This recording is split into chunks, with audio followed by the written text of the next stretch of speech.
After buying my beach house for holidays and rental income, my daughter-in-law called, "Me and my 17 relatives are coming for Christmas. Have everything ready for our arrival." I said, "Sure, dear." But when I handed them the $5,000 bill as they were leaving, chaos. If you're watching this video, tell me where you're from or what time it is for you.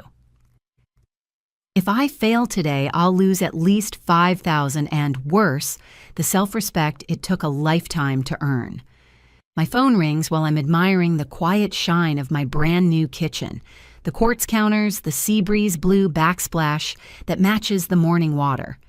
I answer because I'm polite, not because I'm eager. "Maggie, great news," my daughter-in-law sings. "We're spending Christmas at your beach house." "We who?" I ask, already bracing. "Me and 17 relatives," Crystal says, like she's ordering appetizers. "We'll roll in Christmas Eve and stay through New Year's. Could you have everything ready?" I smile at the window because if I don't smile, I'll cuss. The tide is running high and bright. "Of course," I say sweetly, "I'll have everything ready."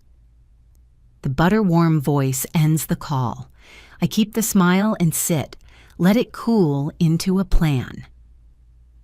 3 months ago, when the hurricane shutters were still labeled with masking tape and hope, I bought this 4-bedroom refuge in Harbor Point.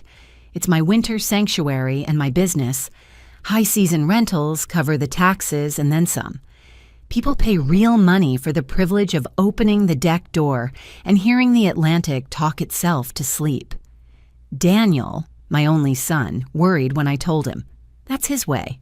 I've been managing my life alone for 7 years. Concern is welcome, control is not.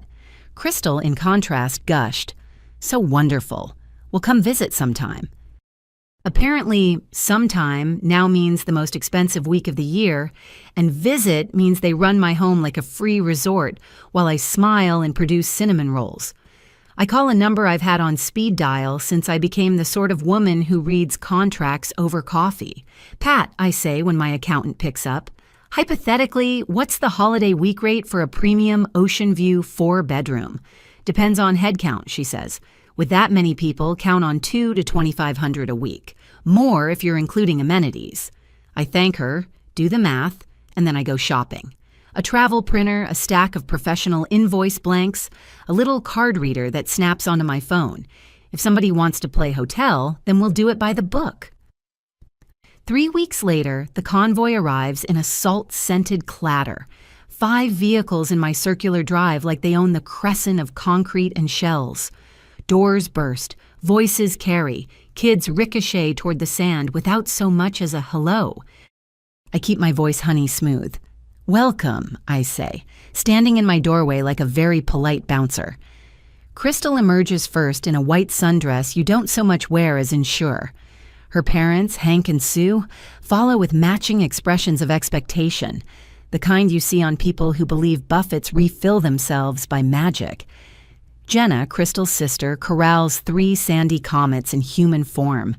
Somewhere in the jumble, a young cousin is already cranking music from a bathroom I just had re-grouted. "We picked up groceries," Crystal says, revealing 2 bags of chips, a case of beer, and a pack of hot dogs.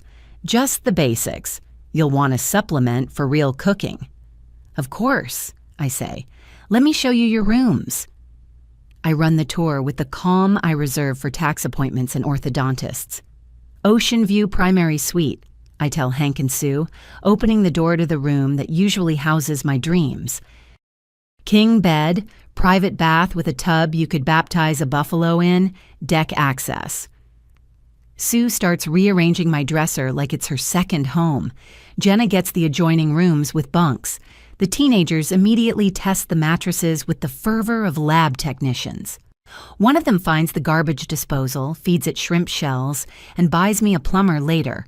Somewhere in the clatter, a lighthouse figurine, white and cheerful, meets a careless elbow and becomes 2 lighthouses and a pile of gluable hope. I fish the pieces into a trash bag. Tangible, costly, real. By 6 o'clock, towels bloom like dandelions across the railings, the TV roars, and everybody looks at me for dinner like I'm a vending machine that takes size. Before we talk menus, I say, stepping to the coffee table and clicking the little card reader into my phone, we have a quick bit of paperwork. 18 faces tilt, curious as seagulls. I lay out crisp invoices, each with a name and a room and the dates, each with a rate that makes my mortgage proud. Primary suite is $300 per night, I say. Family suite is $250. Others scale with amenities, cleaning fee, refundable damage deposit, and a modest resort fee for premium Wi-Fi and access to all house amenities. The sound in the room changes. Even the ocean seems to hold its breath. Hank turns a shade you only see on warning labels. You're charging us, we're family. I keep my smile. Exactly why you're getting the family discount. Brady, the brother-in-law I wasn't introduced to before he was on my sofa, barks a laugh. This is nuts. We drove 6 hours to be together. And you made an 8-day peak season reservation. I say gently. I've turned down paying clients. Crystal's voice climbs a rung. Maggie, this feels wrong. What feels wrong, I say pleasantly, is assuming I'm your unpaid chef, maid, and concierge. I tap the totals.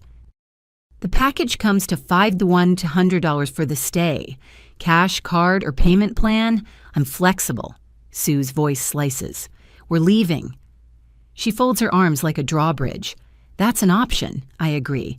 Availability's thin within 50 miles on Christmas Eve, and the rates at even the budget chains climb to $300 a night tonight. I don't mention I checked every listing in a 90-minute radius. Research isn't aggression. It's kindness with a spine. Phones appear like a flock. Thumb scrubs, hushed huddles. Numbers get whispered and sworn at. One teenage nephew announces there's a campground inland, tents only.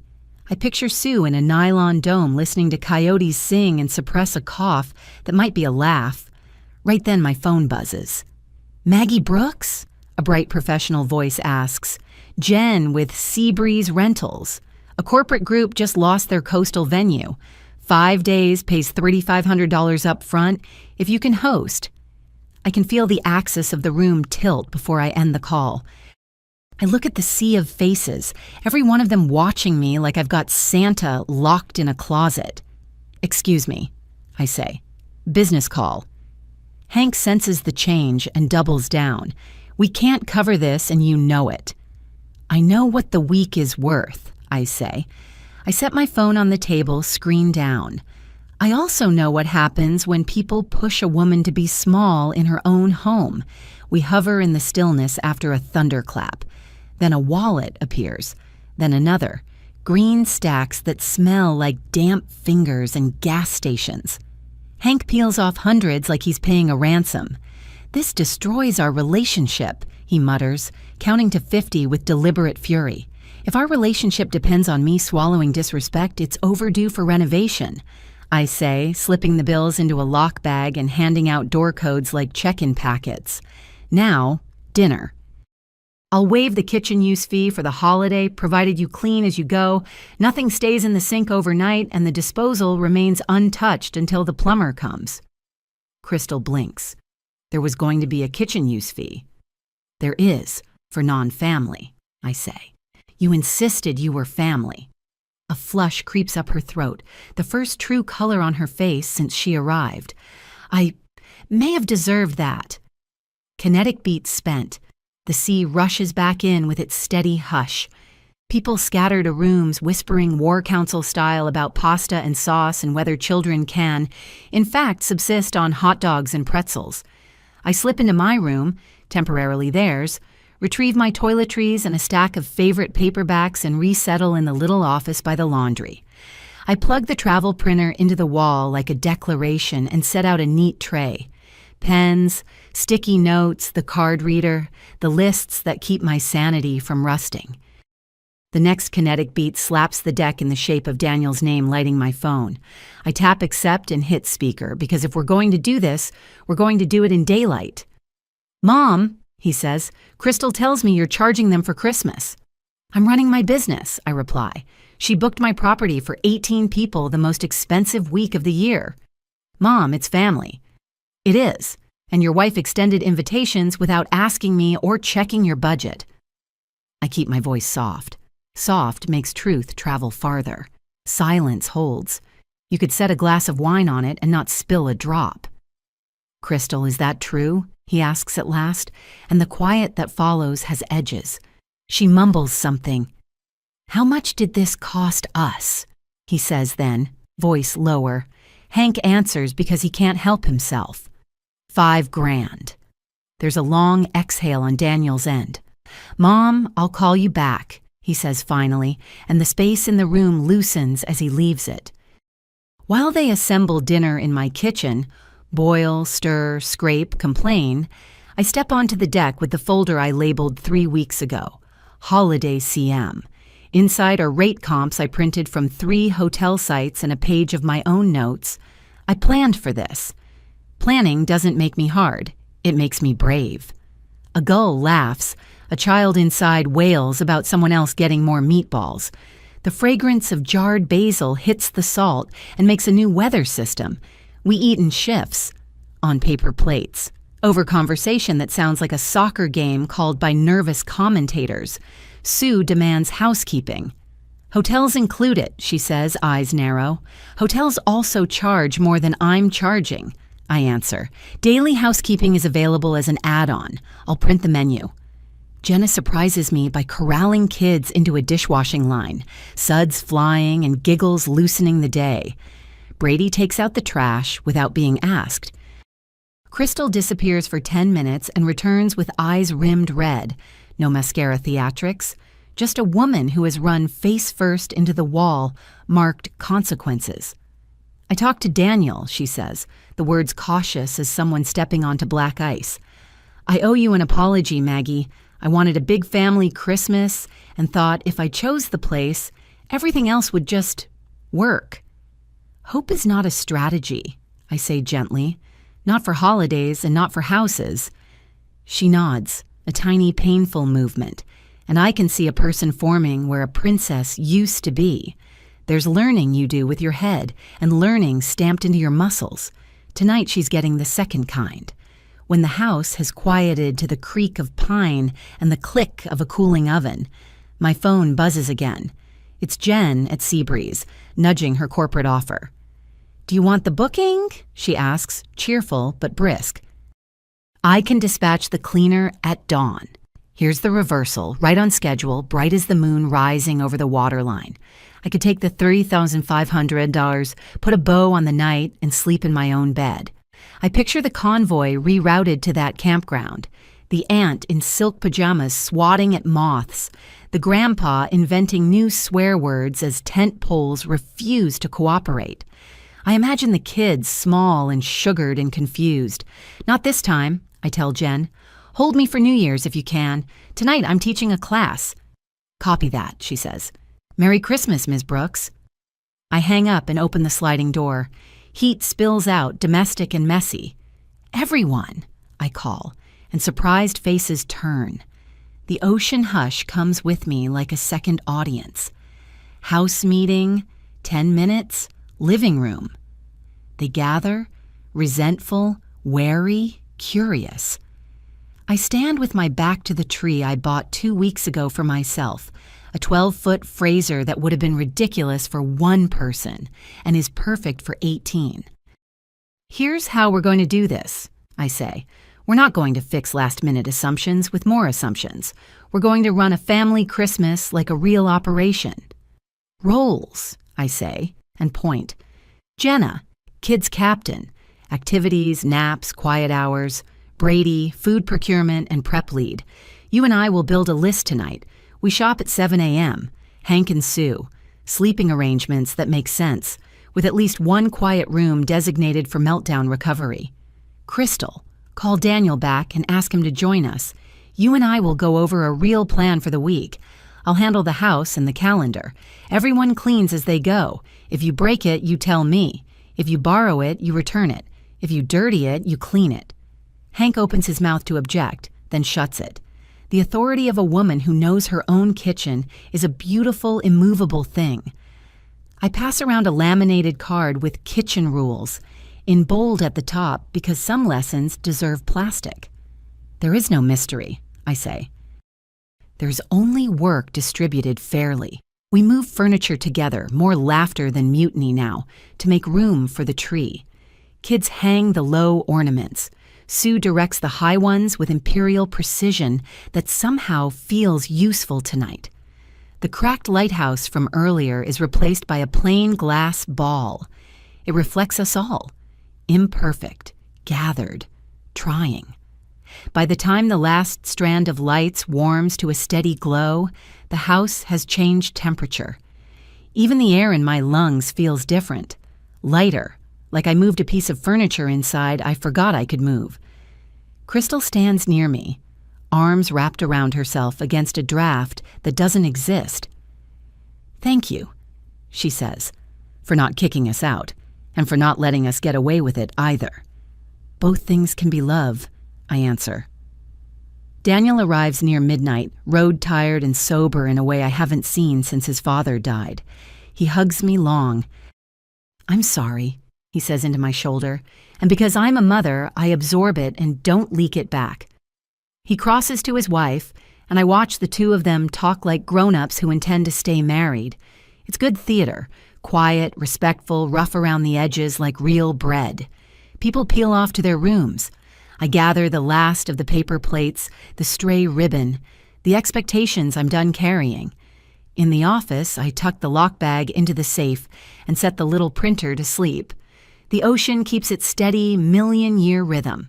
I've been waiting my whole life to be exactly this kind of woman, polite with teeth, generous with boundaries, festive with an invoice when needed. Before I sleep, I open a fresh legal pad and write 2 lines across the top. Tomorrow, teach them how to cook, clean, and celebrate like family. And no more apologizing for protecting my peace. The ink looks good there. Black, decisive. I cap the pen, switch off the lamp, and let the tree's soft glow do what it was made for. Remind a house full of stubborn, hopeful humans that light always looks best when it's shared. I wake at 5:42 to a sound I recognize from raising a boy in cleats, the quiet that means mischief. No cartoons, no phone alarms, no coffee gurgle, just the susurration of an entire beach house holding its breath. I pad out in socks and find the first crisis blooming like mold. Someone has dragged half the dunes indoors. Sand halos the doormats, ricochets across the wood like glitter with an alibi. The dishwasher blinks, rinse aid, like it's on strike. A stack of bowls lists toward the sink, which sports a sign I printed last night and taped there in bold. No disposal until repaired. Hank stands at the counter with a bag of pre-ground coffee and a look that says, the world owes him an apology. "This machine need a degree to operate?" he asks, rattling the carafe. "It needs a filter and water," I say. "Then patience." He snorts, yanks open the cabinet, and reaches for the roll of paper filters. His elbow catches the laminated kitchen rules. They flutter to the floor, and he steps on them without noticing. Or perhaps that's the point. "Leave the sink alone," I add, sliding the rules back into view with my toe. "We're hand-washing until the plumber comes." The universe hears me and chooses irony. A teenager, middle height, middle culpable, arrives, bleary, dumps yesterday's coffee grounds into the forbidden maw, and hits the switch before I can shout. The disposal coughs like a 2-pack-a-day dragon, and then the cabinet belches a dark sheet of water across my feet. 3 beats of silence. Then the house wakes all at once. Voices, doors, the thin-pitched panic of anyone who thinks brown water equals catastrophe. I kneel, flick the switch off, find the shut-off valve with the blind confidence of a woman who has repaired more than one thing she didn't break, and twist until her wrist protests. "What did the sign say?" I ask the teen, not angry, just exact. He stares at his socks. "I didn't see it." You stepped over it twice. I point to the towel basket. Grab 6. You and I are on mop duty. Hank makes a noise that's halfway between a scoff and a laugh. It's just a sink. It's my sink, I say, and the possessive steadies every person in the room like a hand on the back of a chair. By 6:10, we've sopped the floor and set the fans to hum. I take the carafe out of Hank's hands and carry it to the sliding door. New policy, I announce. The cafe is on the deck. Coffee maker lives out there until we have dry cabinets. I hold the cord like a leash. Coffee exiled. He opens his mouth, closes it, follows me with the sugar like a man in a parade he didn't want to attend. Out on the deck, the air is clean and salted, and the first gulls do lazy loops over our heads. I plug the machine into the outdoor outlet, set a basket of mugs next to it, and tape another sign. Grounds and compost, not the sink. The compost pail sits beside the coffee like a chaperone with a clipboard. Crystal appears in Daniel's hoodie, hair in an honest ponytail. She takes in the coffee station, the fans, the wet towels, and, most importantly, doesn't try to fix the optics. I messed up last night, she says, low. Let me help this morning.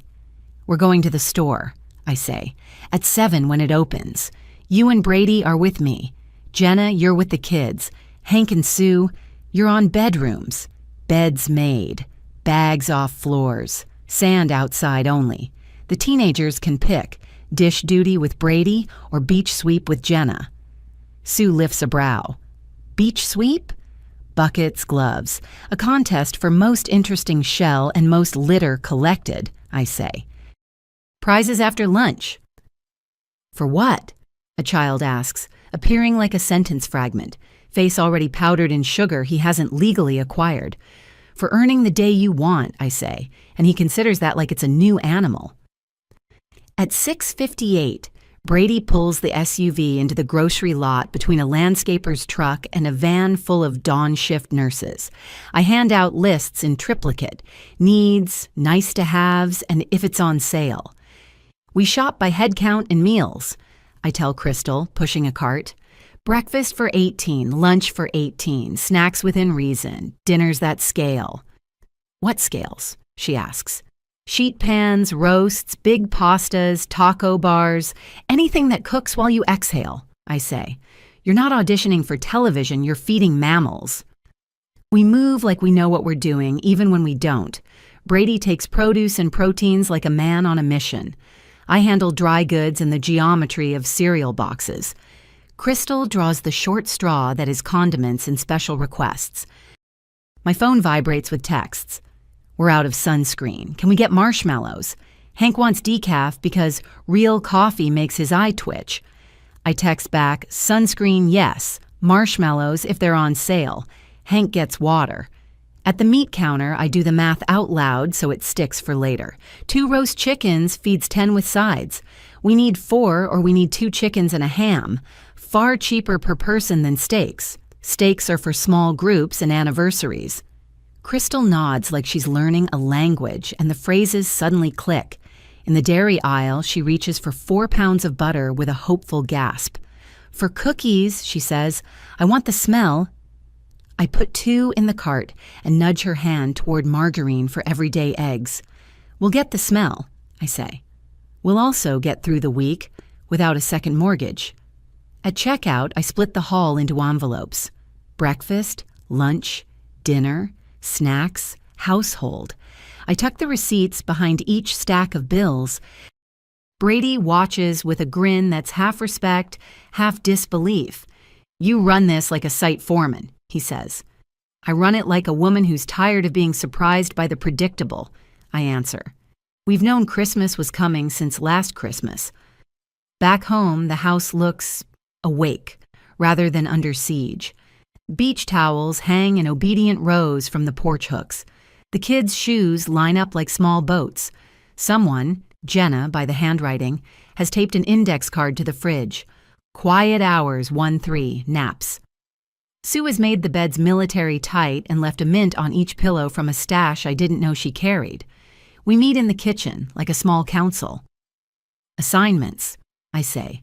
unrolling brown craft paper onto the counter and sketching a grid. Days versus meals versus leads. This is the chore board. You sign up by writing your name in ink. No last-minute swaps without finding your own replacement.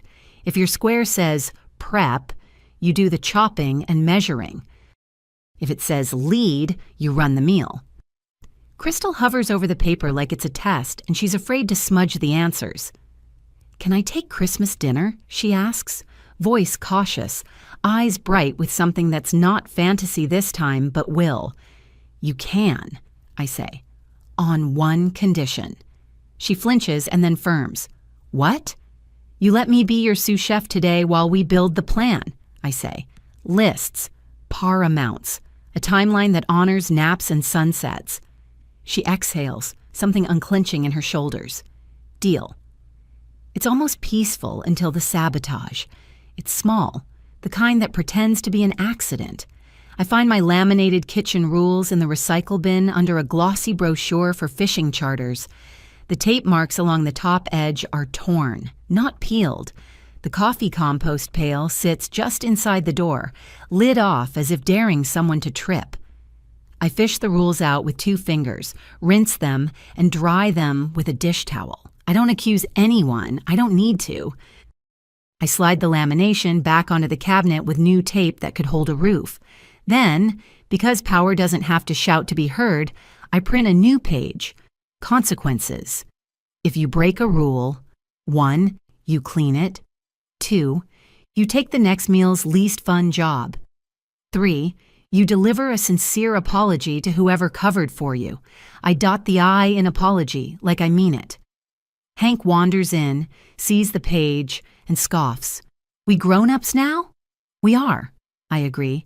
"That's why we're going to act like we meant the words we said last night." He looks away first. Not a victory, just a change in weather. By mid-morning, the deck cafe hums like a parish hall. People pour their own coffee, dump grounds where they belong, and admire the sea doing its ancient work. The kids return from the beach with a bouquet of trash and 3 beautiful shells. Jenna doles out stickers like medals. Sue inspects the bedrooms again and adjusts one comforter by a 1/4 inch. Daniel arrives with 2 bags of ice and an apology cake he bought because he doesn't know how else to arrive. The sight of him unknots something below my ribs. He kisses my cheek.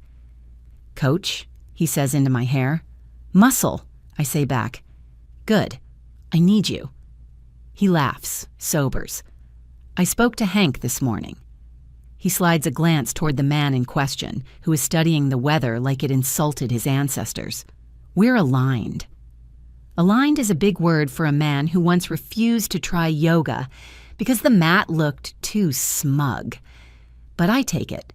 We break the day into digestible pieces. Brady and I set up an outdoor wash station. 2 tubs, one with suds, one with rinse, a drying rack in the sun. If you dirty it, you'll see it here, I tell the house. If you leave it here, you'll meet me here. Lunch is cold cuts and fruit that the children devour like they've been on a schooner. After, I call time on devices and herd my little staff meeting to the deck. Crystal, Daniel, Brady, and, interestingly, Sue, who brings a legal pad and the air of a woman willing to be useful if the usefulness is neat. We build the week, I say. Christmas Eve, Christmas Day, the days between. Do we need a theme? Crystal asks, half kidding. Yes, I say. The theme is no one cries from hunger or exhaustion. We list menus that scale and schedules that keep the peace. Sheet pan fajitas tonight. Brady led. Christmas Eve, soup trio and bread. Me lead Jenna on kid activities, paper snowflakes and a movie. Christmas morning, strata set overnight. Fruit, bacon baked on racks. Daniel led because the man can follow a list like a champ. Christmas dinner. Crystal lead with my timeline. Hank on the carving station with a real job and a sharp knife. I add a tiny star beside that one because giving a difficult man a precise task is therapy with side dishes. The pinch arrives at 2:17 p.m., courtesy of the plumber's office. A chipper voice tells me their holiday roster just exploded. The earliest they can come is the 26th. So we're sinkless, I say.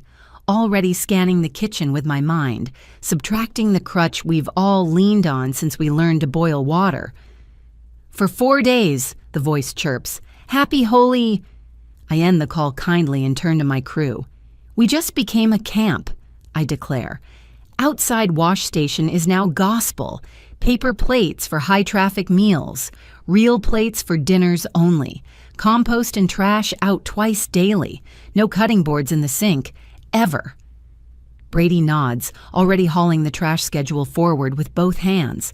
Sue sketches a dish rotation like it's a seating chart. Daniel starts to label tubs. Pre-rinse, suds, rinse, dry. Crystal swallows and looks me dead in the eye. "I can still do Christmas dinner," she says, "even with this." "You can," I say. "I'll adjust the timeline for the sinkless reality." I add, "and we'll put a folding table beside the grill. Sides reheat in the oven. Proteins rest where the wind can't steal their heat." She smiles, a real thing with corners, not a presentation. At 3, we hold our first drill like a kitchen might. Mise en place for dinner. I teach without the tone that made my son roll his eyes when he was 14. I keep it simple, like a good recipe card.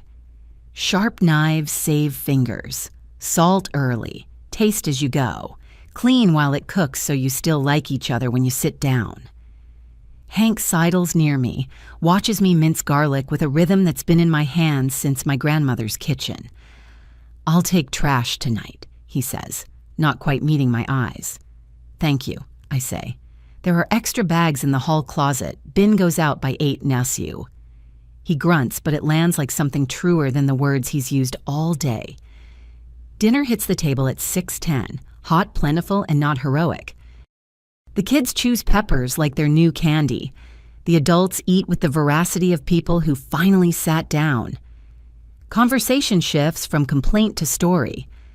I watch the room the way a guard watches the gate. Not suspicious, just aware, and see a group learning a choreography they didn't know they wanted. After, I post tomorrow's grid on the fridge with magnets shaped like oysters. People sign themselves up. Jenna circles breakfast lead and draws a smiley face.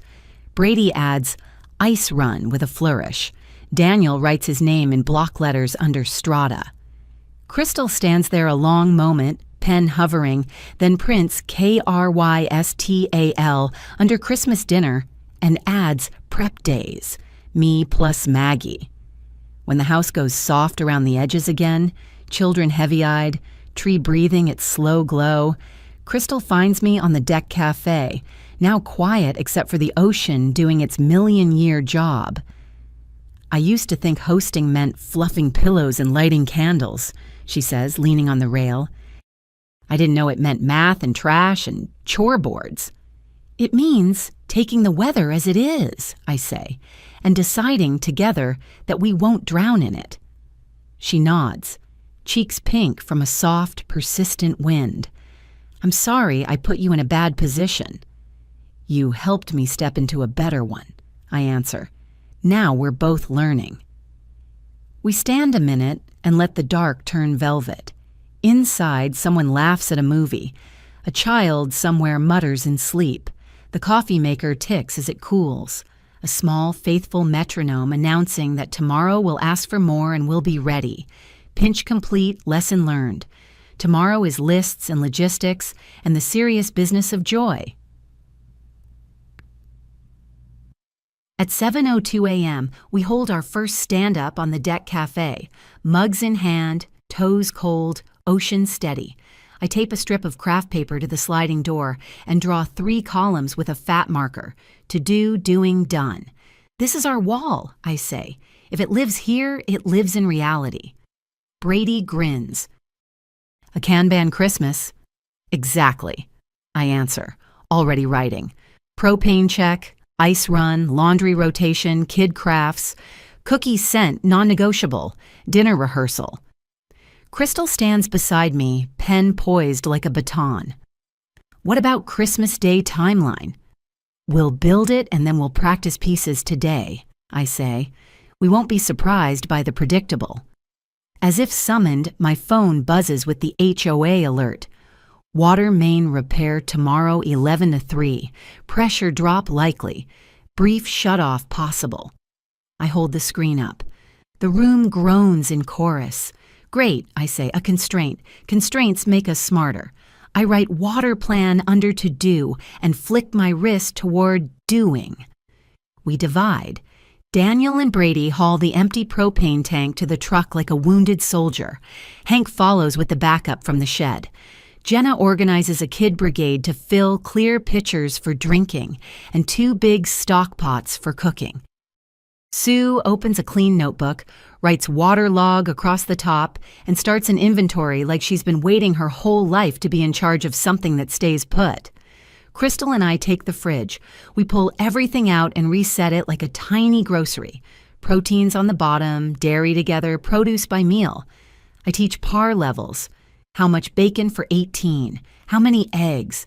How a single head of romaine disappears under 6 enthusiastic teenagers and a single, "we're being healthy" declaration. What's a par for coffee? She asks, amused. 3 pots before 9 a.m., then 2 decaf and a daring tea, I say, and her laugh is small but real. By 9, the wall has its own pulse. Cards drift from to do to doing to done. Propane, filled, ice, stocked. Deck wash station, labeled. Laundry, humming in a rotation that keeps towels honest. The teenagers, drafted as tech crew, set up a Bluetooth speaker for playlists that won't incite mutiny. Volume cap at 50, I tell them, and they salute like I've given them the launch codes. The plumber texts to confirm the 26th. I put Sync Resurrection on the wall under the date like a holiday no one asked for. We build the Christmas Day schedule on the big paper, Crystal writing, me pacing. Zo 800, Strata and Bacon in, I say. Zo 900, gifts, she adds, looking at me for permission to hope. Gifts, round 1, I say. Then break. Kids walk with Jenna on the beach. Quiet hour for anyone under 8 or over 60. She writes, slow and careful. 1200, prep resumes. 1400, table set. 1500, sides and warmers. 1545, meat out to rest. 1600, carving station ready. 1630, dinner service. 1800, clean up and couch collapse. Add 1000, call Granny on FaceTime, Daniel says from the doorway, holding up a bag of fresh bagels like tribute. Add it, I nod, and Crystal prints it with a heart because some things deserve one. We rehearse like a kitchen does, cue to cue. Brady leads lunch as a live test of traffic patterns. We set up a line, 2 stations, 1 runner, 1 resetter. Sue manages flatware like an air traffic controller. The kids fold paper napkins into dubious sailboats that nonetheless hold forks. The pressure arrives soft-shoed the way real problems do. At 11:23, the power flickers twice and the oven forgets its preheat. I check the breaker, count 1 Mississippi, 2, and the lights settle. Daniel tests every outlet on the deck with a phone charger and nods. We're good, he says, but the message lands. The grid is a mood, not a promise. Grill becomes plan A for proteins, I decide. Oven, sides only, build redundancy. I point at the wall.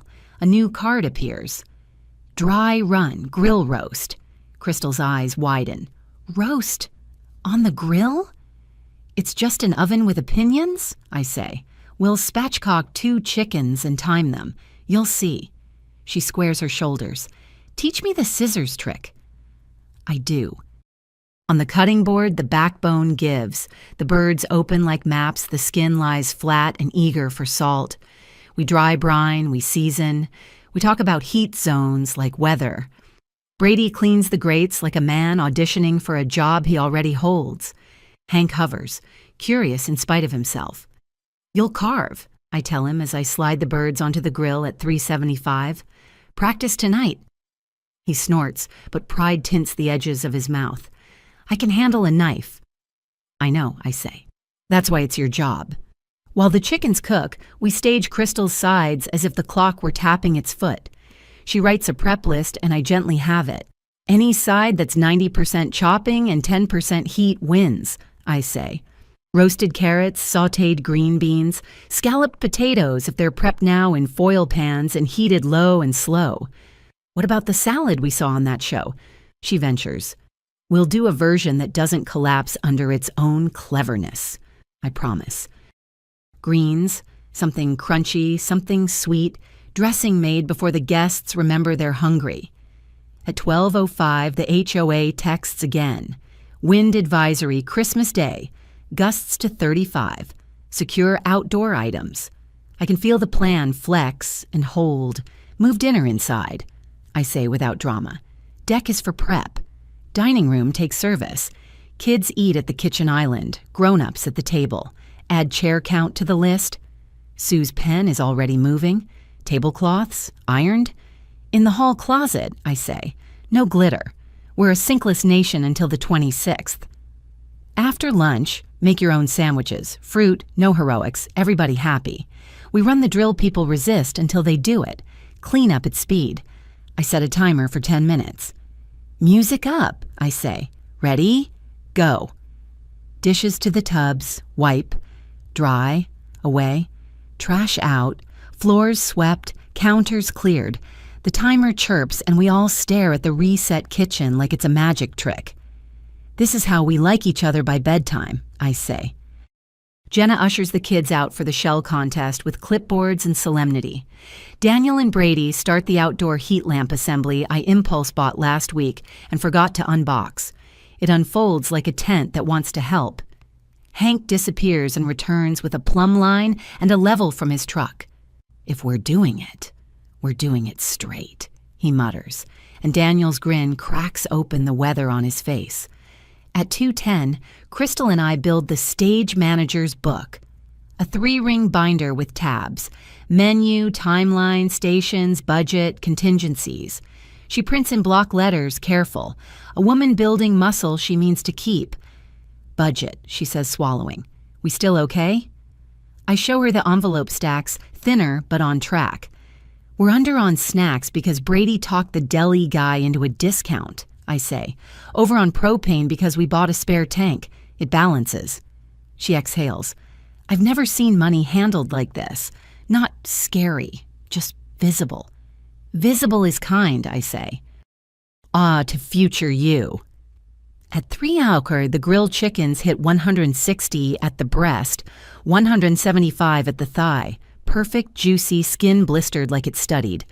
We rest them on a sheet pan, tented, and Hank steps up to the carving board with his sleeves rolled and a silence that isn't sulk anymore. It's focus. I hand him the slicing knife like a quarterback hands a ball to a man who knows the hole is opening right now. He carves well. Of course he does. Long strokes. Patient. When he hesitates, I show him where the joint yields, and he nods once. The small bow soldiers give each other when the order is good. We feed 18 at 4 sarf, roast chicken, green beans with lemon, carrots glazed with a spoon of maple that makes the children go wide-eyed. It's not Christmas dinner, it's rehearsal with taste buds. We eat on real plates and make the outdoor wash station sing. After, I hand out place card blanks and pencils. The kids scrawl names and draw lopsided holly berries. One writes Grandpa King on Hank's, and the man who's been a problem all morning does not correct it. He tucks the card into his shirt pocket like a secret he's choosing to keep. Tiny sabotages try to sneak back in. The compost lid, forgotten off, the kitchen rules sign peeled at one corner. I press the lid down without comment, smooth new tape over the sign, and add a fresh card to to-do spot checks. Everyone. I initial it and then cross my own name out. Someone else, I say lightly. Authority shares well. Sue steps forward, taps the card with her pen. Mine, she says. I like things straight. Crystal touches my elbow. Thank you for not calling it out. Power doesn't need a microphone, I say. It needs witnesses. As Twilight decides to stay, we pack Christmas Eve into boxes that will open themselves tomorrow. Cookie dough portioned and labeled, cocoa mix in a jar with a scoop, paper snowflake kits, pre-cut for small hands that get frustrated by big scissors. Daniel strings the last row of warm lights, and the tree answers with its own slow halo. Somewhere in the house, A kid narrates a Lego battle to a very patient uncle. The coffee maker ticks in the cooling air. We post the final schedule. People read it the way travelers read train boards. Hopeful, relieved to see the day denser with intention than with guesswork. Brady draws a small lightning bolt by grill to remind himself to check the wind before lighting. Jenna adds a star by quiet hours. Daniel writes ice under his own name again because he knows his job and how good it feels to have one. Crystal and I go through the binder one last time. She taps the contingencies tab. What if the water shutoff is longer than 4 hours? We boil what we must after, I say. We keep our pitchers full. We don't panic. What if? She starts and then smiles, catching herself. We'll handle it. We will, I say, because we planned and because we'll keep planning when the plan meets the day. Before bed, I walk the house with a penlight like a captain on night rounds. The coffee station is tidy, cords tucked. The outdoor tubs are stacked, lids askew in that purposeful way that means air can get in, but raccoons can't. The fridge hums, solemn and faithful. The to-do column is thin, the done column is fat. Doing holds only one card, sleep. On the office desk, I set out 2 things for the morning, a clean apron for Crystal and a new legal pad for me. Across the top, I write tomorrow's header in thick, satisfying letters. Christmas Eve, run the plan. Under it, smaller, I add, be kind, be clear, be flexible. I click off the lamp. The house settles. The ocean keeps its steady million-year oath. And for the first time since the convoy arrived, I can feel the week not as a siege to survive, but as a dance we might actually enjoy. Christmas Eve wakes like a promise. Sky rinsed clean, wind well-behaved, the house moving on muscle memory we built yesterday. Strata goes in at 8 hours. We FaceTime Granny at 10 hours. Cookie dough thuds onto sheets in neat moons. The coffee station hums like a small town. At 10:41, 19 minutes before the HOA's water window, the first reversal arrives, petty and precise. The sink coughs, spits air, and gives up. The shutoff came early. Hands in the tubs, I call before panic can grow legs. Pre-rinse, suds, rinse, dry, outside. The kids howl like wolves denied a moon. Then Jenna claps twice, sharp. The howl reshapes into a march. We pivot. It's irritating, not fatal, and irritation is a luxury we can afford. At noon, with the house reset and the timeline back on its rails, the second reversal arrives with the smugness of a lesson you thought you'd already learned. The kitchen goes quiet, not peace, silence. The fridge light dies. The oven clock blinks out. The Bluetooth speaker sighs into nothing. Breaker? Daniel asks, already moving. Deck outlet, I counter, and we converge on the panel like surgeons. The GFCI on the deck, faithful host to our coffee maker, has tripped and taken half the kitchen circuit with it. Daniel resets. It pops again, stubborn as a mule. The fridge has been without power. How long, we don't know. The ham sweats in its wrapper like a boxer in the wrong corner. 4 gallons of milk consider a future called yogurt. Phone's away, I say, too calm to be mistaken for denial. We triage. I pull the binder. Crystal plants both hands on the counter to keep them from shaking and then stands up straight. I'll take dairy and produce, she says, voice clear. What must stay cold? What can move to coolers? Brady, I say, grill this minute. Fire hot. We're cooking now, not later. He's gone before the sentence ends. Hank, I add, ice. All you can carry. 2 stores if you have to. He nods, grabs his keys, and, crucially, doesn't make a speech first. Sue, I say, labels and a Sharpie. Your command central. Time, contents, destination. If it goes in a cooler, it gets a tag. She's already ripping tape with her teeth. We become a crew. Daniel isolates the coffee station to a different outlet with an extension cord that could lasso a moon. The fridge stays off while he tests the line, then we plug it back in and listen like praying. Compressor whirs, low and steady. It lives. We cheer, quick and quiet, and keep moving. Crystal calls out temperatures like a nurse. Milk's at 45, cooler. Cream cheese, 52, toss. Eggs, 41, safe. Ham, 44, cooler, top layer. She learns the feel of a good seal on a cooler lid, with the satisfaction of someone installing a new truth in her body. Brady throws the first chickens onto the grill with a confidence that makes the wind mind its manners. He adds sausages we'd planned for the 26th, because protein now beats protein later.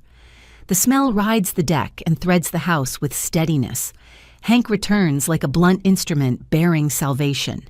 4 bags of ice, then 2 more 5 minutes later, then 2 more, because the first stores blinked at him, and he stared back until someone found more in the back.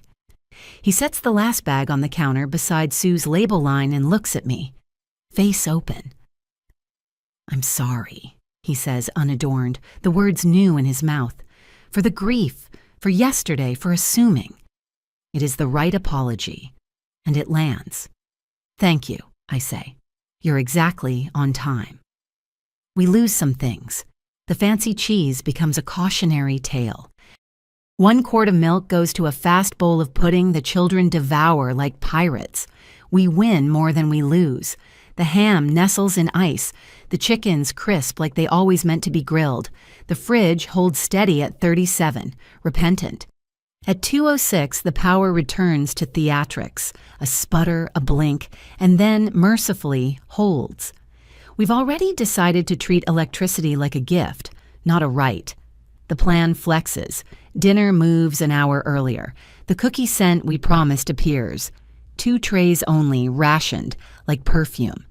The kids decorate exactly 1 each. The rest become Christmas morning currency. Then the pinch, true and emotional, the kind that only arrives when you think you've earned your peace. Crystal's mother watches her daughter run a cooler triage with competence she didn't have yesterday, and her face does a thing I recognize. Grief tangled with pride. "I didn't teach you any of this," Sue says. "Not an accusation, an autopsy." Crystal blinks, thrown by honesty from that direction. "I didn't want to learn it," she says, matching truth for truth. "I thought hosting was candles and throw pillows. I thought work meant failing." Sue's shoulders drop, a small surrender. "My mother did everything," she says. "I thought that was love." "It's one kind," Crystal answers. She looks at me, at the binder, the board, the labels lined like soldiers, and then back at her mother. "This is another." A long moment. Then Sue picks up the Sharpie and adds her neat letters to a label. "Carrots cooked, cooler B."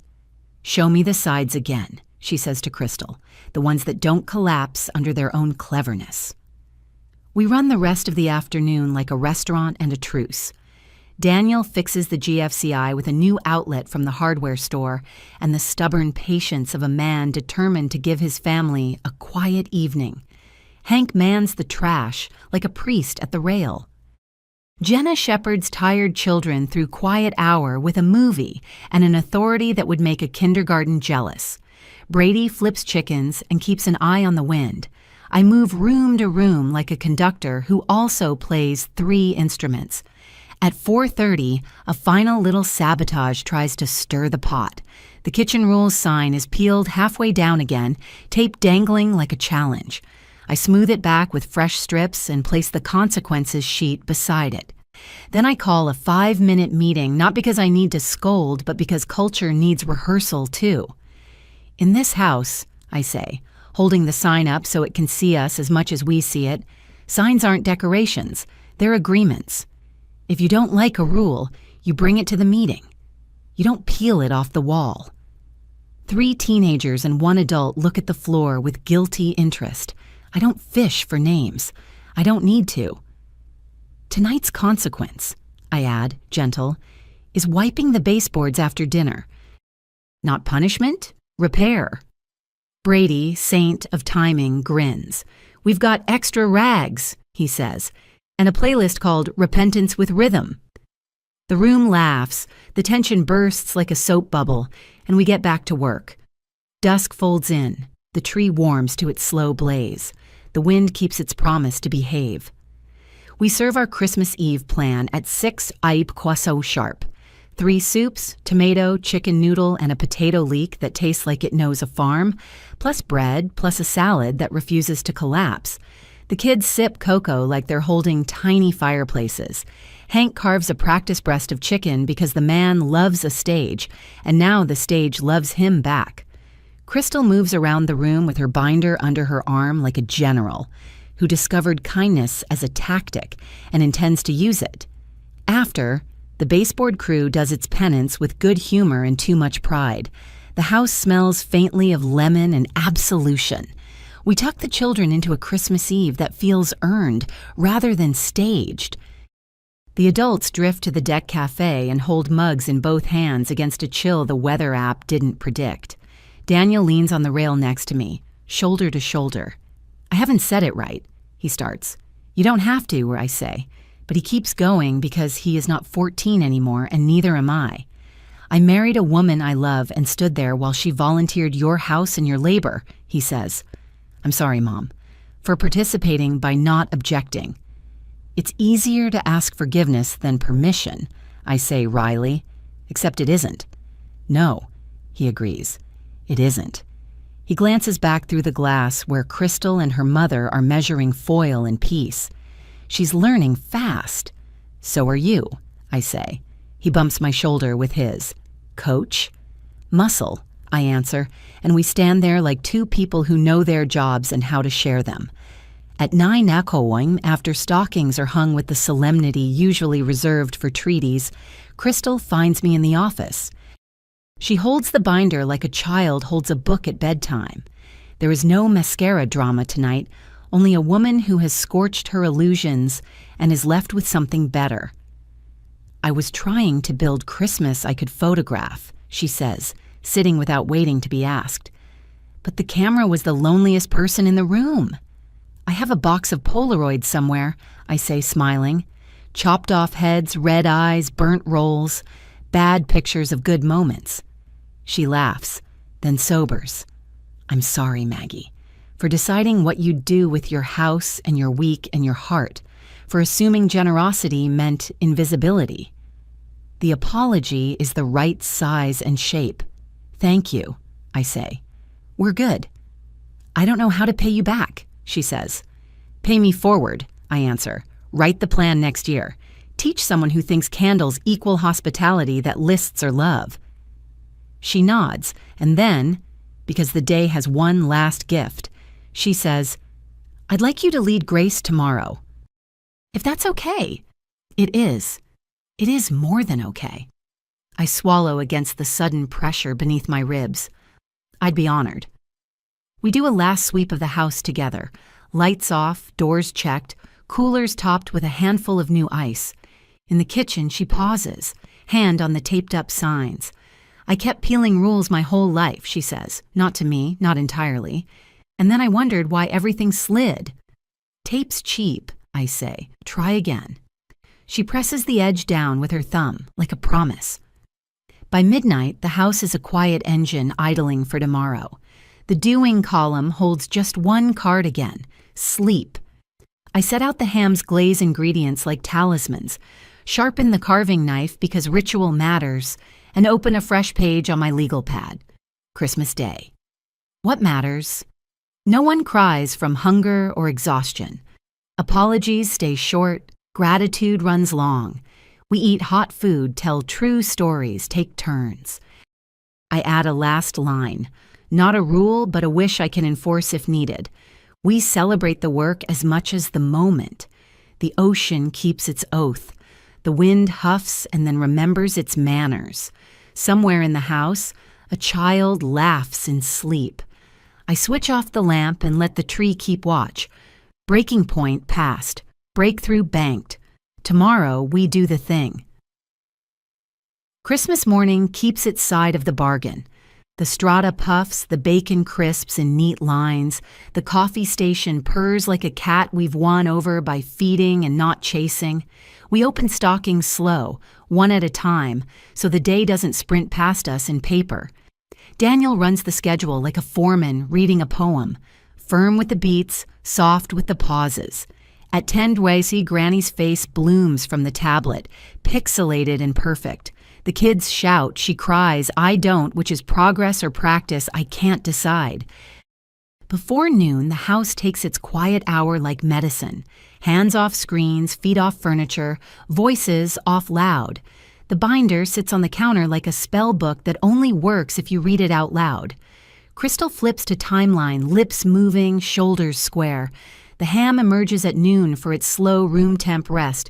Foil tents shimmer like a small city. The wind advisory remembers its job and starts shouldering the house. Nothing dramatic, just those sly little gusts that tell you who's in charge out there. We've already shifted dinner service indoors. Chair count is right. Tablecloths are ironed like dignity. At 1:13, the crisis arrives. It's the sound more than the sight.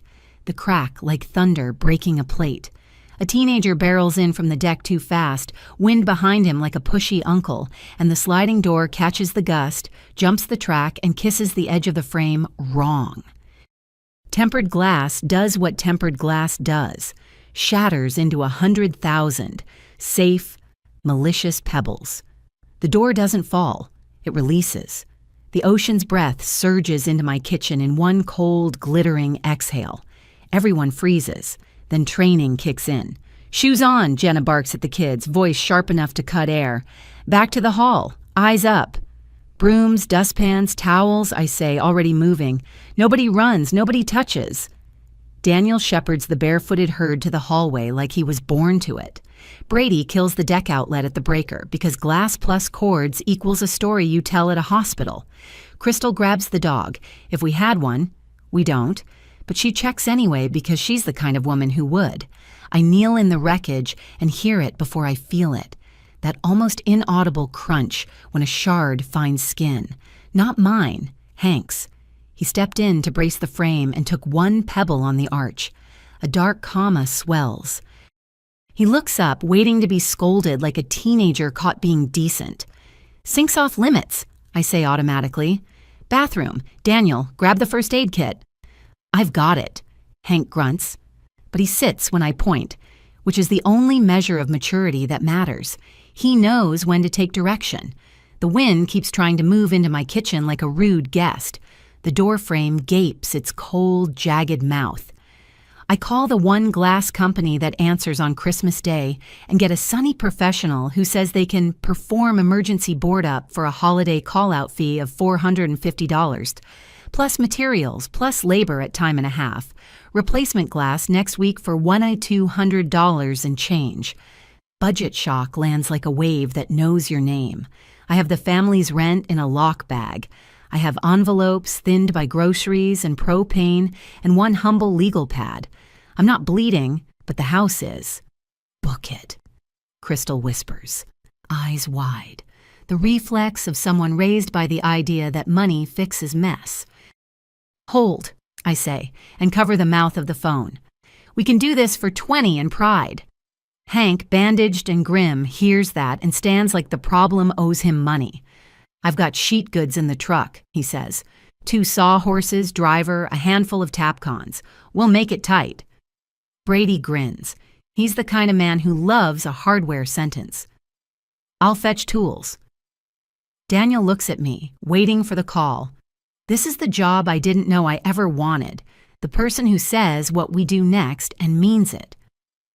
We build our own board up, I decide, back into the phone. Thank you for the quote. We'll secure it ourselves. The dispatcher wishes me luck with the special tone businesses reserve for customers who choose difficulty. I hang up and open the binder to contingencies, even though there's no page for door explodes. There is one for wind shifts, dinner plans, and that's close enough to feel like faith. We move like a crew. Jenna runs a kid parade to the bedrooms to keep little feet away from the glittering danger.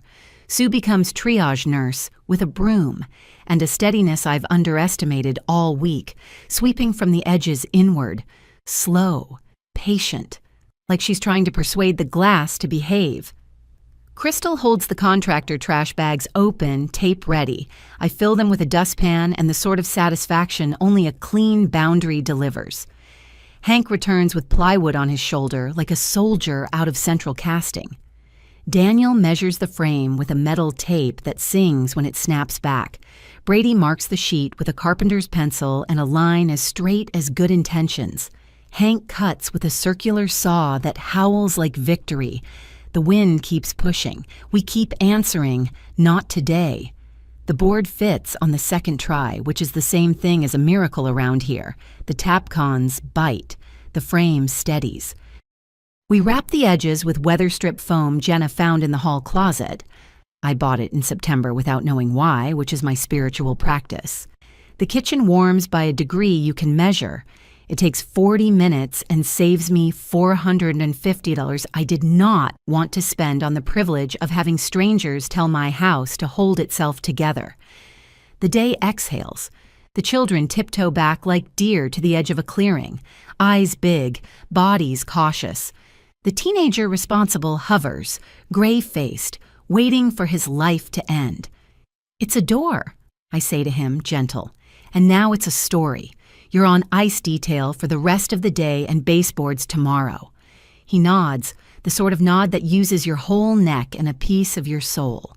We return to the plan we built with the understanding that plans are agreements with weather, not contracts. The ham glazes on the grill like the world invented sugar to forgive pigs. Crystal brings the sides in sequence: green beans that snap, carrots that shine, potatoes layered like scales of a polite dragon. Sue tucks warm rolls into a basket lined with a dish towel that doesn't match anything but feels like it does. Daniel checks coolers like a man inspecting lifeboats. By 4, the dining room is a ready stage. Place cards tilt in their holders like small flags. The kids' table at the island shines with butcher paper and a caddy of markers. The youngest ones have already drawn 9 turkeys, using the outline of their hands, which is how humans learn scale. I call a 5-minute meeting. No scolding, just a reset. "We had a day," I say. "We're going to mark it on purpose." Crystal looks at me and nods once, the kind of nod you give someone who took your head and set it back on straight. "Grace?" she asks, eyes wet and clear. I take a breath and hold the room in it. I am not a woman who prays at furniture, but I know what to do with gratitude that threatens to overflow a house. "Thank you for hands that learn fast and hands that know what they're doing," I say. "For children who follow directions when it counts. For money we didn't have to spend because brains and bodies did the work. For the ocean that went easy on us when it could have shown us teeth. For the people we miss and the people we get to practice with.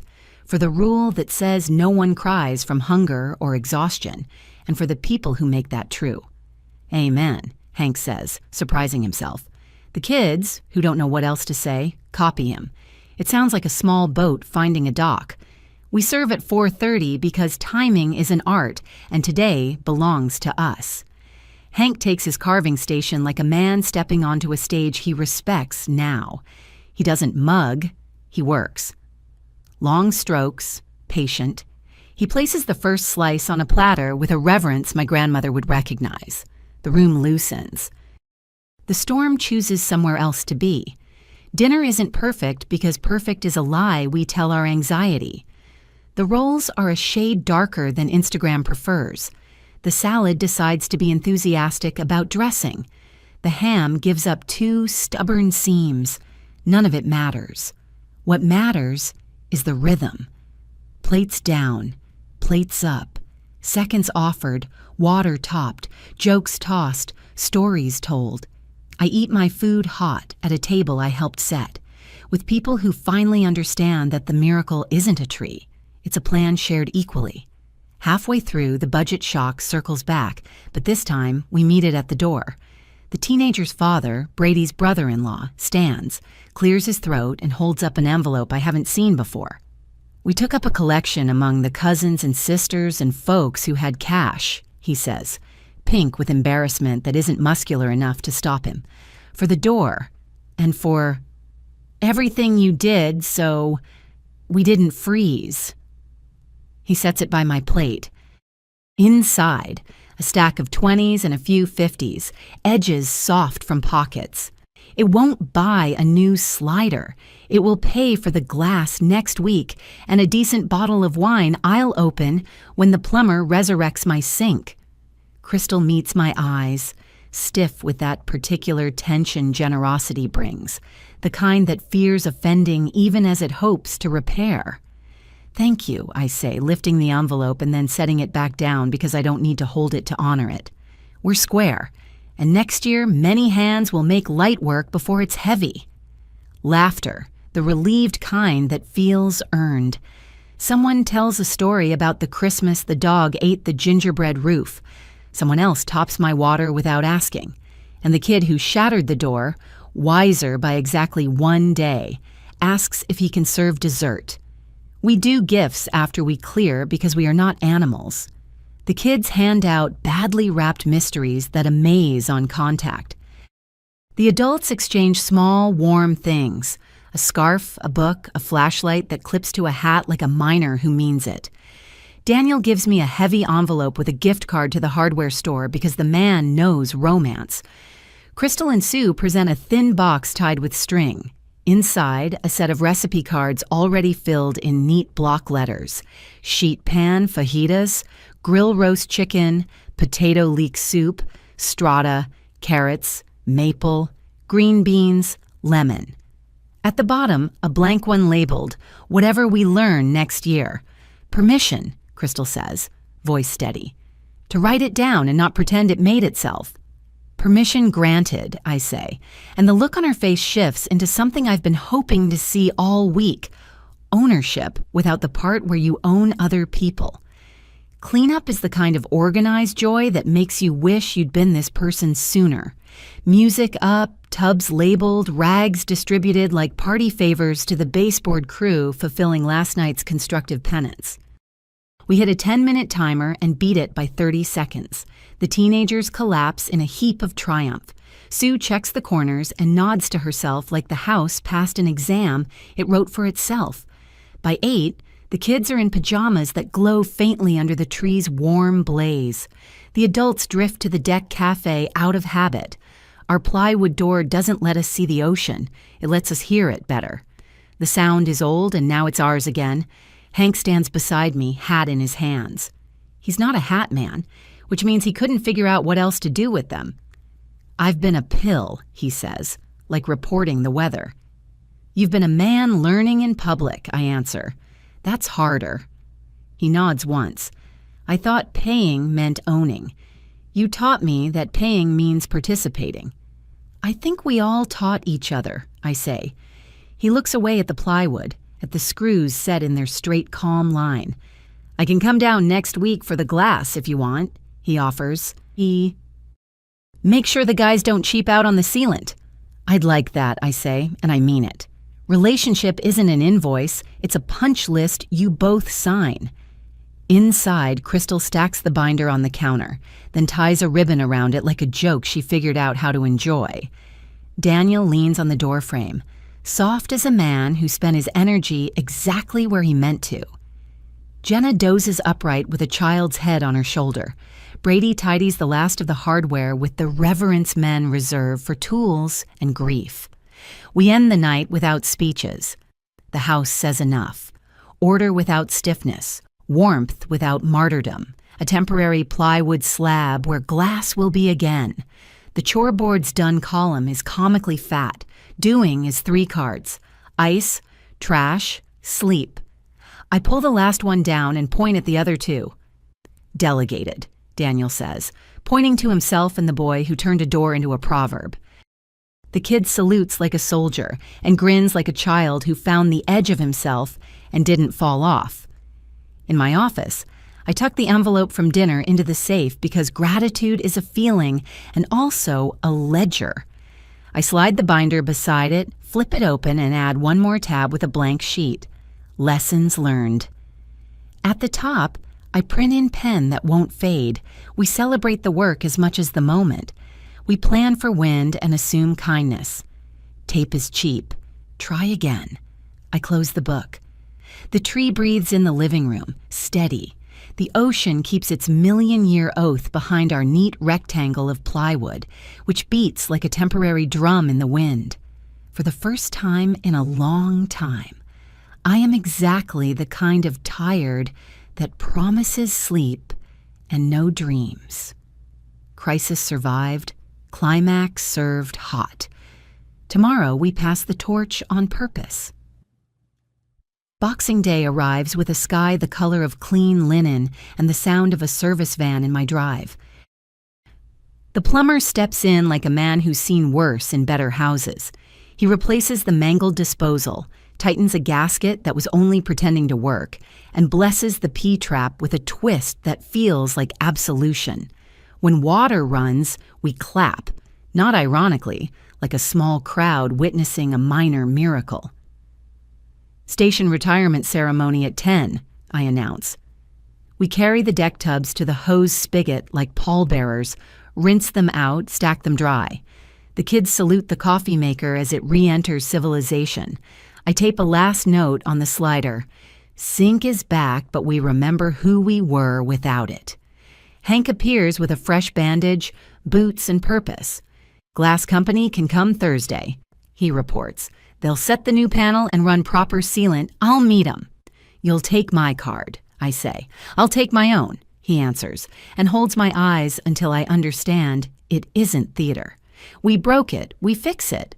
I nod. The board-up hums in the breeze like a calm drum. He grins at it like an opponent he now respects. At noon, I call a debrief. We circle up around the dining table, which today looks like a conference room someone decorated by accident. The binder sits in the center with its tabs like tidy teeth. I hold a pen. Crystal holds herself like a person who knows what to do with a pen now. 3 things, I begin. What worked, what will change, and who carries the torch next year. Jenna goes first. Teacher voice, kind spine. Quiet hours worked, she says. Kids knew when the world went soft. Outside wash station, Brady adds. Hated it. Loved it. Keep the tubs in the shed for summer. Assignments in ink, Daniel says. People showed up to squares with their names on them. Sue clears her throat. Labels, she says. On everything. Names calm people. We write it all, the way a good day becomes a better day on paper. Then we move to the second list. Door discipline, I say. Eyes flick to the teenager who meets them and doesn't flinch. Slow feet, hands on handles, and we tape the track when the wind is bratty. More ice earlier, Hank adds. Cheaper than panic. Buy rinse aid, Sue says, almost smiling. The dishwasher was shouting for help. Crystal flips to a clean page. Budget line for unexpected, she says. A real one, not we'll figure it out. And cooking drills, she adds, surprising herself. We practice a side or two the week before. I watch her as she speaks. She's building muscle memory in sentences. It fits her. We arrive at the 3rd thing, the torch. Everyone glances at me, then at Crystal, then back at me. I set my pen down. I'm not a martyr, I say, cheerful. I'm a manager. Next year, the host is the person who books the house, takes the deposit, and writes the plan. Hosting rotates. Crystal inhales like the ocean deciding whether to throw a wave. I'll do it, she says, voice even. At our place. Or, if we want the beach again, I'll book a rental and handle the contracts. Money up front, roles assigned, timeline written, lessons learned in effect. She looks at me. I nod. You'll have my playbook. Sue reaches into a tote and pulls out a small box. A symbol, she says, awkward and sincere. Inside sits a ceramic lighthouse, white with a thin gold seam along one side where someone mended a crack on purpose. Kintsugi, Crystal says softly. You know, repair with gold. Sue shrugs, suddenly shy. I thought if we were going to replace the one that broke, We might as well tell the truth with the new one. We put it on the mantel where the old cheerful one used to be. The gold line catches the morning and throws it back just a little warmer. After lunch, I close the books. I lay the envelopes on the table, tally the receipts, and read the numbers aloud the way my grandmother read names at reunions. Groceries on budget. Propane, over, with a spare tank, rolled into next time. Door glass. Covered by the family's envelope, remainder scheduled. Cleaning supplies. We will never run out of sponges again. I slide a copy of the ledger into a fresh tab labeled Money, because love deserves spreadsheets too. Phones buzz like polite bees. It's Jen from Seabreeze Rentals. Got a New Year's booking that canceled at the last minute, she says when I step into the office. 3 nights, corporate retreat, good rate. I look through the glass at a house that just learned to dance. I'll take it, I say. Check in the 30th, check out the 2nd. I'll have a new pane by then. Perfect, she chirps. You're our favorite kind of owner. Prepared. Prepared, I think, is a kindness I learned to give myself. When I return to the table, I tell them about the booking. No one pouts. They already had their Christmas and their lessons. They help me reset like a pit crew. Linens in the wash, sand swept out, the coffee station wiped down as if it were sacred. In the late afternoon, Crystal and I sit with the binder. We make a second copy, hers. Tabs labeled, menu, timeline, stations, budget, contingencies, cleanup, vendors. I hand her a set of laminated kitchen rules and a blank sheet titled House Culture. Agreements, not decorations. What if I mess it up? She asks, a little smile, a little fear. You will, I say. And then you'll fix what you can and name what you can't. Add tape. Try again. She laughs, real and light. Tape is cheap. See? You speak the dialect. We add one more tab, rotation. Everyone writes their name under a year they'll lead. Some brave with the soonest slots, some wise with the later ones. Hank taps a date with his thumb and prints Hank and Sue.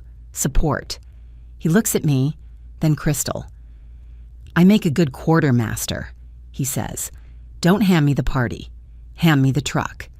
Deal, Crystal says, and her mother's hand lands on hers like a signature. The convoy packs with less chaos than it brought. The teenager loads the cooler like a man who can be trusted with hinges. Jenna herds small humans into shoes they own. Daniel lugs trash and hugs me at the curb, long and without apology. Next year I'll show up earlier, he says. Before the plan is written. To write it. You already did, I say. You wrote the part where you show up. After the goodbyes settle into exhaust and diminishing waves, I walk the house alone. The board-up hums.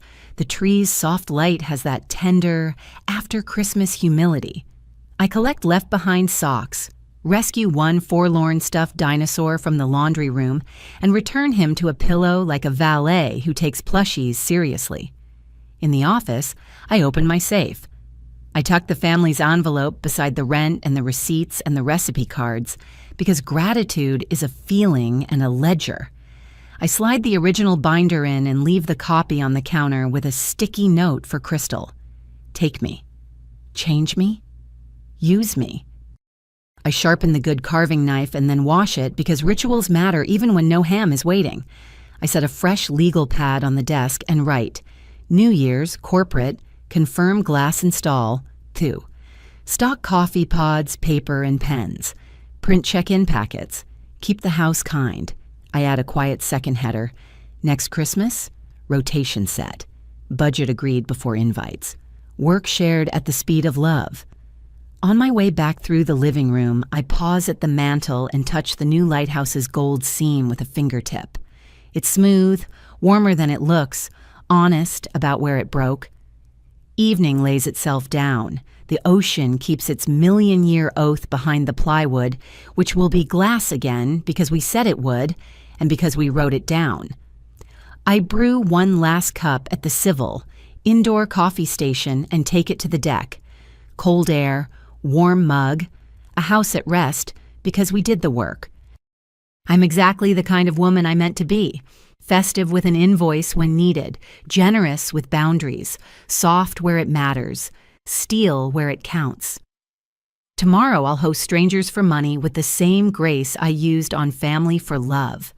Next year, I won't be the only one who knows how. Light always looks best when it's shared. This year, we learned how to share the work, too. If this story resonated with you, leave a like and consider subscribing. You can also drop any comment below, even just one word. Maybe tell me where you're watching from or what time it is right now. Sometimes one word is enough to say you were here.